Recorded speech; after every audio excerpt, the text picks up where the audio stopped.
Bonsoir à tous et bienvenue dans la bande avec nous ce soir pour parler de télécardiologie. Emmanuel Tarpignan, cardiologue à Point-Bout, est avec nous. Bonsoir. Bonsoir.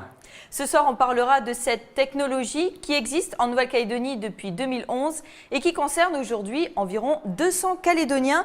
Docteur, on verra avec vous ce soir si cette télémédecine est plus pratique et plus économique pour les patients. Mais pas seulement, ce soir, on reverra aussi différents extraits du feuilleton qui a été diffusé pendant toute la semaine dans votre journal avec Prosper. Bonsoir Pros. Bonsoir Océane, bonsoir Emmanuel. Bonsoir Prosper. Prosper qui va vous montrer ce soir que la télécardiologie n'est pas la seule technologie qui révolutionne la médecine. Oui, exact. Ce soir, là-bas, on a pris un petit historique sur le défibrillateur. Vous allez voir dans votre rubrique CNET que la toute première radiographie couleur en 3 dimensions d'un corps humain a été réalisée par des chercheurs en Nouvelle-Zélande. Et on verra aussi qu'en Chine, l'intelligence artificielle fait concurrence aux cardiologues. Et tout ça, on verra dans un deuxième temps.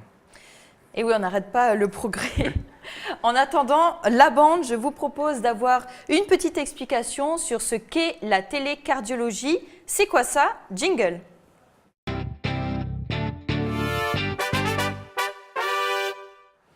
Alors, docteur, comment on peut définir la télécardiologie? Ça peut paraître complexe pour les téléspectateurs. Alors, on peut déjà définir la télémédecine. La télémédecine, c'est de la pratique médicale, qu'elle soit diagnostique ou thérapeutique, à distance, en utilisant les nouvelles technologies de l'information et de la communication.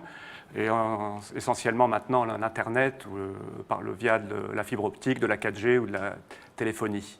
Voilà. Et donc, la télécardiologie, c'est la télémédecine appliquée à la cardiologie. Et en cardiologie, c'est essentiellement actuellement de la télésurveillance, des pacemakers et des défibrillateurs dont on va parler ensemble. Alors justement, quelle est la différence entre un pacemaker et un défibrillateur? Parce que peut-être qu'on fait souvent l'amalgame. Oui, alors là, il faut comprendre les indications par rapport aux pathologies cardiaques. Le pacemaker vient remplacer la batterie du cœur défaillante. Donc, il a essentiellement pour fonction de réguler le rythme cardiaque quand il a tendance à descendre trop bas, en dessous de certaines valeurs. La pile, la batterie, le pacemaker prend le relais. Le défibrillateur, lui, est un appareil qui a la fonction de pacemaker, donc qui peut prendre cette régulation du rythme cardiaque quand il est trop lent, mais qui est implanté chez des patients qui ont aussi une maladie de la pompe cardiaque, donc une insuffisance du ventricule gauche et éventuellement du ventricule droit également. Et le défibrillateur aura pour rôle, en plus de celui de régulation du rythme, de traiter les arythmies graves qui peuvent conduire à des arrêts cardiaques, donc à une mort subite, et grâce à des sondes de défibrillation, prendre en charge ces troubles du rythme graves. Comme on peut voir derrière, justement, oui, c'est ça, c'est des sondes qui sont implantées au niveau du cœur. Voilà, au niveau et de l'oreille, il y a une sonde dans l'oreillette, une sonde dans le ventricule droit. Parfois, quand il y a des graves dysfonctionnements de la pompe, avec ce qu'on appelle un asynchronisme, c'est-à-dire qu'on a le cœur droit et le cœur gauche qui ne se contractent pas en même temps, on appelle ça un asynchronisme ventriculaire. On met une troisième sonde dans le ventricule gauche par le sinus coronaire, donc par la voie veineuse coronaire, pour resynchroniser le cœur. Mais ça, ce sont vraiment dans les maladies de la pompe cardiaque, donc dans l'insuffisance cardiaque. Donc ce sont des défibrillateurs implantables. Donc ce sont des défibrillateurs qui sont implantés à l'intérieur du corps. C'est mis en position sous-pectorale, comme pour les pacemakers. Après une anesthésie locale, il n'y a pas d'anesthésie générale. On fait une petite incision sous la clavicule. On crée une loge pour insérer le boîtier qui n'est pas beaucoup plus grand qu'une pile, qu'une montre. Et on place les sondes via les veines du membre supérieur jusqu'à l'intérieur des cavités cardiaques. Comme ça, dès qu'il y a un problème, ça envoie une décharge et ça réveille... Il a une fonction, bien sûr, de reconnaissance et de traitement, et il envoie la décharge au moment approprié. Alors, au fil des années, le pacemaker, ou surtout le défibrillateur, voilà, ce sont des technologies qui ont évolué. Je suis sûre que vous vous demandez comment ça se passait avant. Eh bien, je vous propose de tout découvrir dans votre rubrique « C'est comment ?» avec Prosper.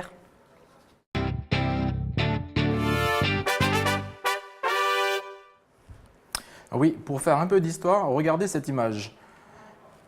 Il s'agit de John Hobbs, cet ingénieur électricien canadien a inventé le premier stimulateur cardiaque en 1941.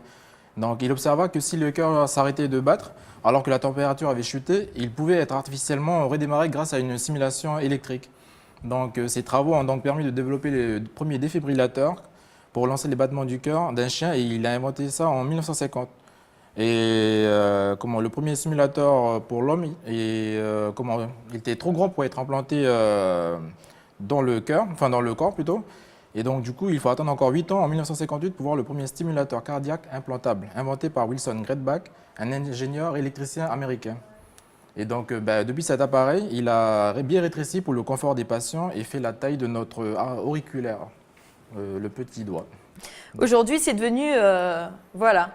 On a énormément miniaturisé les appareils, absolument. Et qu'est-ce que vous pensez, enfin aujourd'hui, c'est le côté très pratique en fait de ces appareils? C'est des vrais petits ordinateurs internes qui sont totalement maintenant adaptés à la physiologie du cœur humain et qui sont de plus en plus performants et tout à fait fiables, absolument. Quand je repense au premier pacemaker qu'on a implanté sur le territoire dans les années 90 au CHT, on a une nette amélioration grâce au progrès technologique des appareils implantés. Alors en tout cas, comment ces défibrillateurs sont implantés dans le corps humain? Je vous propose pour continuer de regarder un extrait du reportage qui a été diffusé lundi soir dans votre journal, réalisé par Michel. Il s'est rendu au pôle, enfin pas au pôle sanitaire, mais au Medipôle à Koutiaux pour découvrir ça, une opération. Attention, il y a des images qui peuvent choquer. On regarde. Pour remplacer le boîtier et installer la troisième sonde, l'intervention aura lieu sous anesthésie locale. Voilà. Là, je refais bien de l'anesthésie pour que tu sois pris là. Le chirurgien incise la peau sur quelques centimètres au niveau de la clavicule gauche, là où se trouve l'ancien boîtier. Afin de synchroniser les battements du cœur, le cardiologue va placer la troisième sonde au niveau du ventricule gauche. À l'aide de guides et de l'écran, le cardiologue positionne la sonde. Donc cette sonde, il faut la faire passer dans les veines. Et en fait, toutes les veines du corps, elles arrivent dans les cavités droites du cœur. Et donc, dans les cavités droites, il va falloir qu'on trouve la petite veine en fait, qui vient de la paroi latérale du ventricule gauche et qui passe par le sinus coronaire. Donc, ce qui est un peu délicat, c'est d'arriver à mettre la sonde dans cette veine. L'intervention se révèle délicate car les veines de cette patiente sont trop sinueuses. Les veines sont très sinueuses, donc on a du mal à cathétériser la bonne veine, mais on va y arriver. Donc l'idéal, c'est de mettre la sonde par ici. Et donc pour mettre cette sonde ici, soit on va essayer de passer par là, soit on va essayer de passer par là. Donc là, on a tenté d'abord tout en haut, et là c'est vraiment très sinueux, en fait la sonde ne veut pas y aller. Ici non plus, en fait, on voit qu'il y a un virage en épingle à cheveux. Donc heureusement, on a pu passer ici par une veine dite postérolatérale. Docteur, on voit que c'est une opération vraiment délicate. Est-ce que tous les cardiologues peuvent faire cette opération? Non, les cardiologues à qui on peut demander de faire ces implantations sont des cardiologues rythmologues qui ont eu une formation pour l'implantation de pacemakers et de défibrillateurs. Alors en quoi Par ça exemple, change? pour ma part, j'ai implanté longtemps des pacemakers quand j'étais au CHT il y a quelques années. À l'époque, on n'implantait pas les défibrillateurs, mais je n'aurais pas pu implanter des défibrillateurs car je n'avais pas eu à l'époque la formation et le diplôme pour l'implantation de défibrillateurs. Donc actuellement sur le territoire, l'implantation se fait au Medipôle. Alors en quoi c'est différent d'avoir un pacemaker à l'intérieur du corps plutôt qu'à l'extérieur et de déclencher ça indépendamment? Alors il ne faut pas confondre le défibrillateur automatique implantable externe et le défibrillateur automatique implantable interne. Le défibrillateur externe est placé dans des lieux publics, par exemple, dans des assemblées, dans des salles de concert, pour maintenant qu'ils sont justement très automatisés et très faciles d'utilisation, même par le commun des mortels, puisqu'il y a une explication vocale quand on met en route ce défibrillateur. Il permet de sauver des vies sur des arrêts cardiaques inopinés, survenant comme ça dans la vie de tous les jours. Le défibrillateur automatique implantable interne, lui, ses indications sont posées par rapport à une pathologie définie, existante chez un patient, donc essentiellement des maladies de la pompe cardiaque, de l'insuffisance cardiaque, qu'elles soient d'origine ischémique, c'est-à-dire toute la maladie coronaire qu'on soigne ici beaucoup sur le territoire, que ce soit des cardiopathies dilatées d'origine virale, que ce soit des cardiopathies liées à des troubles du rythme cardiaque, ou surtout ici en Nouvelle-Calédonie liées à l'hypertension. Voilà. Donc là, quand la pompe est altérée de façon excessive, il y a des risques de mort subite très patents et il est nécessaire à ce moment-là de poser l'indication d'un défibrillateur implantable interne. Donc c'est vraiment, oui, si on a une maladie cardiaque à un niveau voilà. assez élevé quand même. Oui.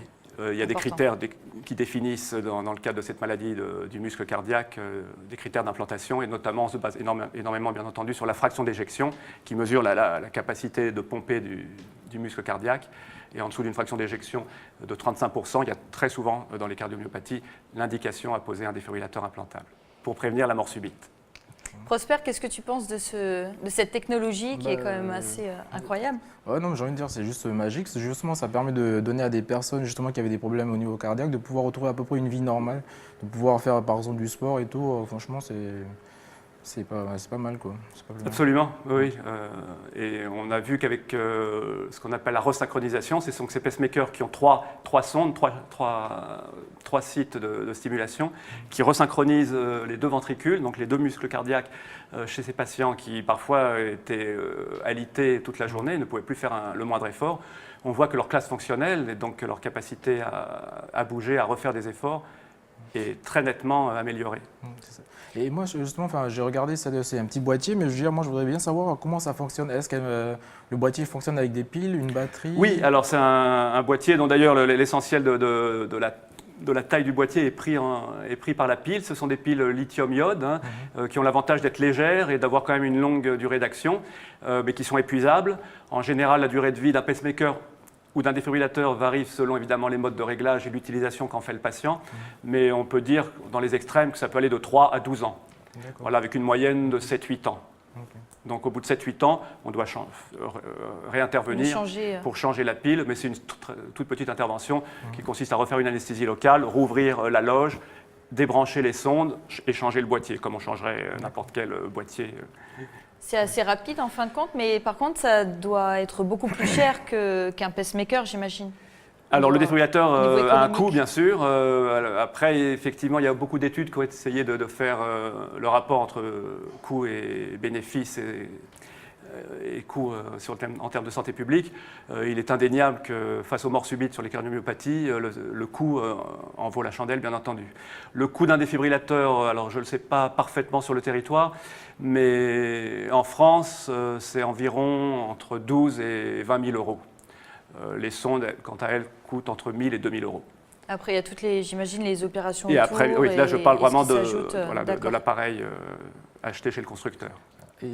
Et si, par exemple, la personne venait à décéder, par exemple, dans un accident de voiture, vous récupérez le boîtier ou comment ça se passe? Alors, normalement, tout patient porteur d'un appareil implantable a une petite carte de porteur et donc est répertorié. Et il faut, dans la mesure du possible, enlever le boîtier une fois que le patient est décédé, plus pour des mesures écologiques, pour ne pas laisser effectivement des piles s'épuiser dans la nature. Mais elles ne sont pas recyclées et réutilisées, bien entendu. Alors, une fois que cet appareil est implanté, il y a tout un suivi derrière par les infirmiers.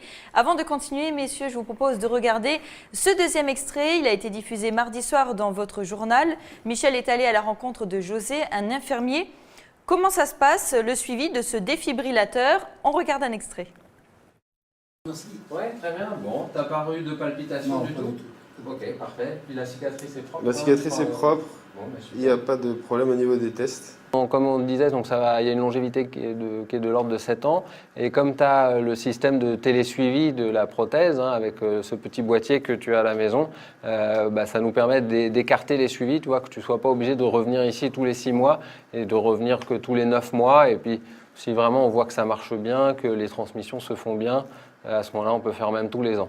Je pense que c'est très rassurant pour moi, puisque je pourrais retourner vivre dans mon île tranquillement, tout en sachant qu'il y a un œil sur mon défibrillateur. Tu peux te mettre, on va mettre, tu vois, sur AutoSense, voilà, tu peux mettre arrêt. Qu'est-ce que vous êtes en train de faire, Eric, là on fait des petits réglages, il y a toujours des petits ajustements à faire. C'est des prothèses qui sont de plus en plus évoluées, dont la technologie est de plus en plus performante. Mais on a quand même toujours des petits réglages à faire pour faire en sorte que tout se passe très bien, que la prothèse soit bien tolérée, qu'elle soit le plus efficiente et sans effets secondaires, notamment. Surtout, ce qu'on veut absolument éviter, c'est les chocs inappropriés. Ce système a permis de laisser les patients vivre, de les laisser travailler et de profiter de la vie sans les ramener sans cesse à l'hôpital. Et cela a permis également à l'équipe de cardiologie de se concentrer sur les urgences et de mieux prendre en charge les autres patients. Docteur, une petite réaction sur ce reportage. Wallace vient de Tiga. C'est vrai que ça permet de faire des économies par rapport au trajet aussi. C'est vraiment très intéressant de le voir dans le reportage, mais effectivement, ça permet une égalité des chances de traitement et de surveillance des traitements, et surtout pour les populations éloignées des îles ou du Nord. Cette télésurveillance permet effectivement de contrôler ces piles via des signaux d'alerte à distance grâce à la télécommunication. Et le docteur Rendu a mis en place ça au Medipôle et c'est vraiment très pertinent, comme on a pu le voir dans le reportage, absolument. Alors, est-ce que c'est remboursé par la CAFAT quand même La prise en charge de l'implantation ou la prise en charge de la surveillance Non, l'implantation. Oui, l'implantation des boîtiers, qu'ils soient pacemakers ou défibrillateurs ou boîtiers de resynchronisation, sont pris en charge à 100% par la CAFAT. Le suivi est le plus souvent pris en charge par la CAFAT, selon par contre la pathologie, et d'autant plus bien entendu qu'il s'agit d'une pathologie longue et coûteuse. D'accord, mais le boîtier, il est pris en charge? Le boîtier est pris en charge et remboursé, bien sûr, oui. Alors par contre, il existe au pays d'autres, enfin pas la télécardiologie, mais d'autres télémédecines. Je crois que Prosper en a une autre à vous présenter. Oui, c'est ça, Océane. À Point-Dimier, les dialysés qui souffrent d'insuffisance rénale peuvent être conseillés grâce à ce robot que l'on voit. Donc, c'est des images tournées par Anna Chiron il y a 3 ans. Donc, le docteur, il est connecté à Internet et peut communiquer avec les patients à travers cette machine. Il peut aussi récupérer les données des séances de dialyse. Donc, moi, ma question, du coup, est-ce que vous, docteur Emmanuel, vous utilisez des technologies dans votre cabinet? Alors actuellement, pour l'instant, non. Moi, pour ce qui est des contrôles de pacemaker et de défibrillateur, mais essentiellement de pacemaker, c'est du face-to-face, c'est-à-dire que le patient vient au cabinet. Mais je suis par contre en contact par télécommunication avec l'équipe du docteur Rendu au CHT, qui lui me renvoie justement les rapports de télésurveillance ou de télésuivi pour les patients du Nord. Voilà. Donc là, maintenant, avec l'ouverture du CHN, il y aura certainement des partenariats qui vont se mettre en place et rendre encore plus un service aux patients et aux patients éloignés. Mais oui, Internet, ça joue un rôle vraiment important. Très, très important, hein. Oui. Parce que là, on parle donc de télémédecine, télécardiologie. Et dans cette télémédecine, il y a donc ce qu'on a vu pour nous en télécardiologie, le télésuivi. Télésuivi, c'est justement ce qu'a très bien montré l'infirmier dans le reportage. C'est l'envoi régulier, un peu automatisé, des données du pacemaker, donc via un boîtier de télétransmission, au cardiologue référent ou à l'infirmier référent sur Nouméa. Et ce qui lui évite justement de revenir à des consultations tous les 3 ou tous les 6 mois et faire cette route quand même qui est longue depuis certaines tribus. Et par ailleurs, il y a ce qu'on appelle la télésurveillance pour nous en cardiologie, où là on se définit des systèmes d'alerte qui sont propres à la fois au boîtier et aux pathologies du patient, et il y a quelques niveaux d'alerte rouge, ce qu'on appelle vraiment d'alerte urgente, qui préviennent tout de suite, on va dire, le centre spécialisé, ce qui permet de soit faire, là pour le coup, venir le patient rapidement au Medipôle ou l'adresser à son cardiologue de ville pour prendre en charge la reprogrammation du boîtier ou la mise en route de nouveaux traitements ou de changements de traitement. Donc dès qu'il y a cette petite alerte rouge, le patient, on essaie tout de suite de le récupérer, de régler le problème. Absolument, c'est pris en charge de façon quasi immédiate. En tout cas, l'alerte est immédiate et on met en route ce qu'il faut. Avant de continuer, je vous propose de regarder un nouvel extrait qui a été diffusé hier soir dans votre journal. Michel est allé à la rencontre de Victor. Il a un défibrillateur depuis 2009. Est-ce que son quotidien a changé avec cet appareil? Des réponses tout de suite. Il a retrouvé une vie normale, mais cela n'a pas été le cas avant l'implantation du défibrillateur. Les 2 fifis, voilà la 3e fifi. Je faisais plus rien, pour ainsi dire. Je marchais, j'étais en tas, battement du cœur battait à 6000, comme on dit. Là maintenant, depuis qu'il y a ça, impeccable. On peut courir, on peut tout faire. Ouais, au début, voilà, j'avais des consultations tous les 3 mois. Après, c'est passé à 6 mois. Et là maintenant, c'est tous les ans. Grâce à cette technologie, cela représente un gain économique et médical pour Victor, qui a vu le nombre de ses consultations diminuer sur Nouméa.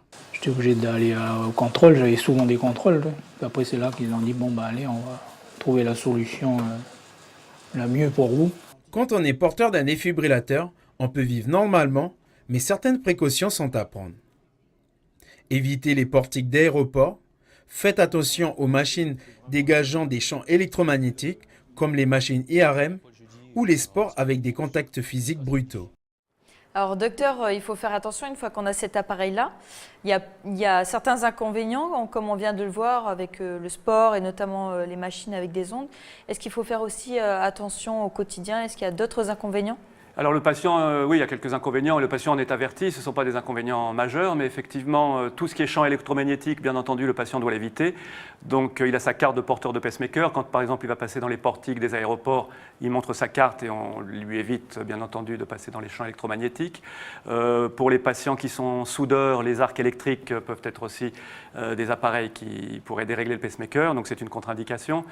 Auparavant, l'IRM, la résonance magnétique nucléaire, était une contre-indication, mais comme les technologies avancent et progressent, on a maintenant des pacemakers et des défibrillateurs qui sont IRM compatibles. Donc ce n'est plus un frein forcément à ces examens. Et puis une chose très importante en Calédonie, avant d'implanter un pacemaker ou un défibrillateur, c'est de demander au patient s'il est droitier ou gaucher et s'il est chasseur. Parce que bien entendu, s'il est chasseur, on lui mettra en région sous-pectorale gauche et non du côté droit si c'est un droitier, et inversement si c'est un gaucher. Et est-ce que ça peut arriver que, par exemple, l'appareil se déclenche tout seul ou voilà, donc fasse une décharge c'est très bonne question, Océane, parce qu'effectivement, la télésurveillance prend en charge ces problèmes de choc inapproprié, qui sont évidemment très pénibles et peuvent être très embêtants pour le patient. Et c'est des choses qui peuvent arriver, mais qui, grâce au télésuivi et plus particulièrement à la télésurveillance, donnent des signes d'alerte avant que le choc inapproprié ne soit trop fréquent. Et dans ce cas-là, on reconvoque bien entendu le patient en urgence pour modifier sa thérapeutique ou la programmation de son boîtier. Ça arrive souvent quand même? Non, non, non. Heureusement, j'imagine, d'avoir un choc comme Et ça. les chocs électriques, justement, quand ils se déclenchent tout seul, c'est douloureux ou pas ou... Ah, le patient le ressent, oui, oui. D'accord. Oui, oui. Oui, ça fait une décharge. C'est quand même une décharge qui n'est pas qui est ressentie. Bon, en tout cas, les nouvelles technologies, on ne peut pas s'en passer. Absolument. Et depuis le début du mois, il y a eu de nouvelles découvertes. N'est-ce pas, Prosper? Oui, c'est ça, Océane. C'est tout de suite, on va le voir dans la rubrique CNET.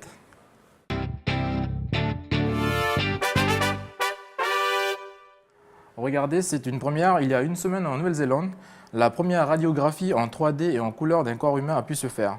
Donc, c'est une technologie développée dans un centre de recherche en Nouvelle-Zélande. Donc, c'est une technique d'imagerie par rayon X, couleur, qui pourrait produire des images plus claires et plus précises et aider les médecins à donner des diagnostics plus précis à leurs patients. Donc, sur les images, il serait possible, par exemple, de distinguer clairement la différence entre l'os, le muscle et le cartilage, ainsi que la position et la taille des tumeurs cancéreuses, entre autres.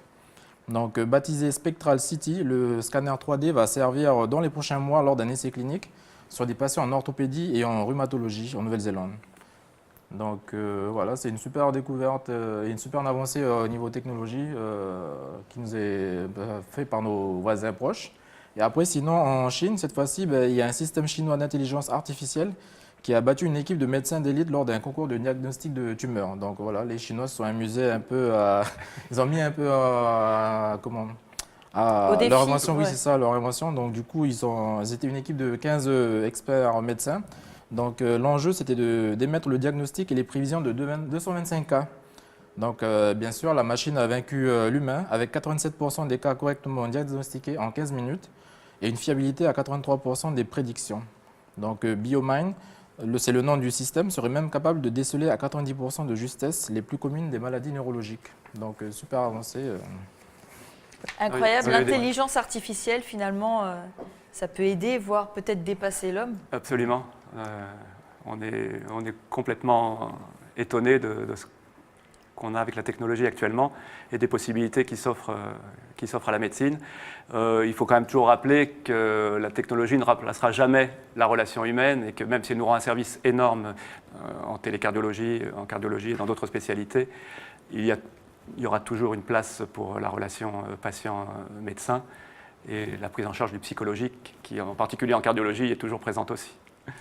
Prosper, qu'est-ce que tu en penses? Il y a des limites aussi aux nouvelles technologies? Oui, comme il disait Emmanuel, c'est que derrière, voilà, il y a les machines, c'est bien, mais à un moment donné, voilà, on avait évoqué aussi, c'est le fait de la maintenance des outils aussi. Il faut que, voilà, c'est humain, quoi. Il ne faut pas que ça entraîne une déshumanisation, Voilà, absolument. c'est ça. Prosper a tout à fait raison.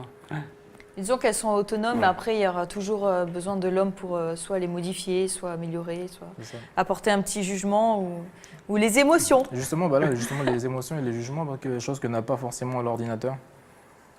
Et oui, nous les humains, heureusement qu'on a ça. Messieurs, je vous remercie. En tout cas, l'émission touche à sa fin. Déjà. Merci docteur d'avoir fait partie de la bande. Merci Océane, c'était un plaisir. Merci Prosper. Merci Emmanuel. Merci pour Céline. toutes ces informations, les nouvelles technologies, c'est assez incroyable. Donc maintenant, on va pouvoir avoir des radios, voilà, des muscles et vraiment tout voir, quoi. En tout cas, tant que ça peut aider les malades qui sont loin, comme la télécardiologie, et leur permettre d'économiser les forces, eh bien, nous, on est preneurs. La semaine prochaine, dans votre feuilleton, vous pourrez voir différents services du nouveau pôle sanitaire du Nord, puisqu'il va ouvrir la semaine prochaine, le 1er août. Ils vont recevoir le premier patient.